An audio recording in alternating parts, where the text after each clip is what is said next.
কলিজা যদি একদম পারফেক্টভাবে রান্না করতে চান তাহলে আজকের রেসিপিটা অবশ্যই দেখে নিন। অনেক সময় কলিজা রান্না করলে গন্ধ লাগে, শক্ত হয়ে যায়। তো কিভাবে রান্না করলে সুন্দর টেস্ট আসবে তাই আজকে আপনাদের সাথে শেয়ার করব। এখানে আমি 1 কেজি পরিমাণ খাসির কলিজা নিয়েছি। সেম প্রসেসে গরুর কলিজাও রান্না করতে পারবেন।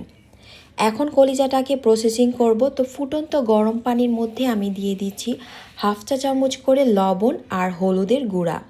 নেড়ে চেড়ে খাসির কলিজাগুলোকে আমি দিয়ে দেব। আর মিডিয়াম থেকে হাই হিটে 6 থেকে 7 মিনিট ধরে আমি কলিজাটাকে সিদ্ধ করে নেব।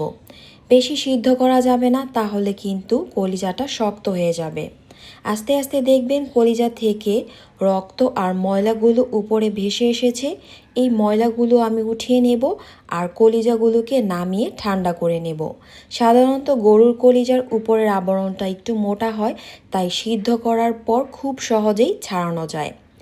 আমি যেহেতু এখানে খাসির কলিজা নিয়েছি, তাই এর উপরের আবরণটা অনেকটা পাতলা হয়। সবটা তুলতে গেলে কলিজাটা ভেঙে বা নষ্ট হয়ে যেতে পারে। তাই এখানে আমি একটু মোটা বা শক্ত পর্দাগুলো আছে ওইগুলো পরিষ্কার করে নেব। অনেকে আবার এই পর্দা সহই রান্না করে। এখন আমি পছন্দ মতো কলিজাগুলোকে ছোট ছোট করে কেটে নেব।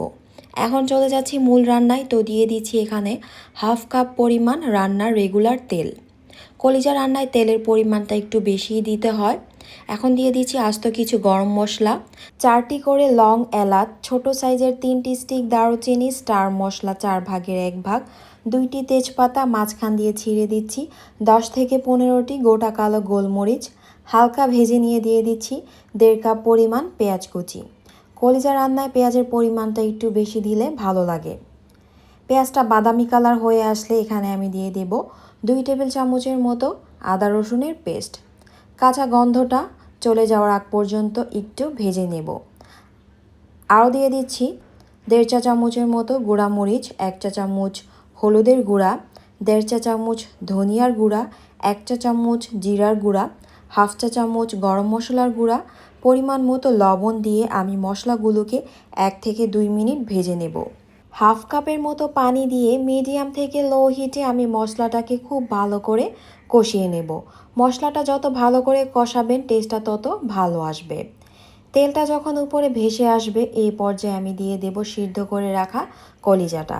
আর 2 থেকে 3 মিনিট আমি মিডিয়াম হিটে মশলার সাথে কলিজাটা কষিয়ে নেব। এখন 1 কাপের মতো আমি পানি দিয়ে দেব। কলিজাটা যেহেতু সিদ্ধ করা, তাই পানির পরিমাণটা বেশি দেওয়ার দরকার নেই। নেড়ে চেড়ে ঢাকনা দিয়ে মিডিয়াম হিটে আমি রান্না করব 10 থেকে 15 মিনিট। তবে এর মাঝখানে ঢাকনা খুলে একটু নেড়ে চেড়ে দিতে হবে। এই পর্যায়ে ঢাকনা খুলে নিব। দেখুন তেলটা উপরে ভেসে এসেছে। এখন আমি এখানে দিয়ে দেব আস্ত কিছু কাঁচামরিচ। কাঁচামরিচের উপরে মুখটা একটু ভেঙে দেব, এতে করে কাঁচামরিচের সুন্দর একটা ফ্লেভার আসবে কলিজার মধ্যে। আর লাস্ট পর্যায়ে দিয়ে দিব সামান্য জিরার গুঁড়া আর গরম মশলার গুঁড়া। একটু নেড়ে চেড়ে নামিয়ে নেব। তো আমাদের খুবই মজার খাসির কলিজা ভুনা রান্না ডান। সেমভাবে আপনারা গরুর কলিজাও রান্না করে নিতে পারবেন। জাস্ট কালারটা দেখুন কতটা সুন্দর হয়েছে। খেতেও অসাধারণ হয় এভাবে রান্না করলে। তো এই কোরবানির ঈদে অবশ্যই এভাবে ট্রাই করবেন।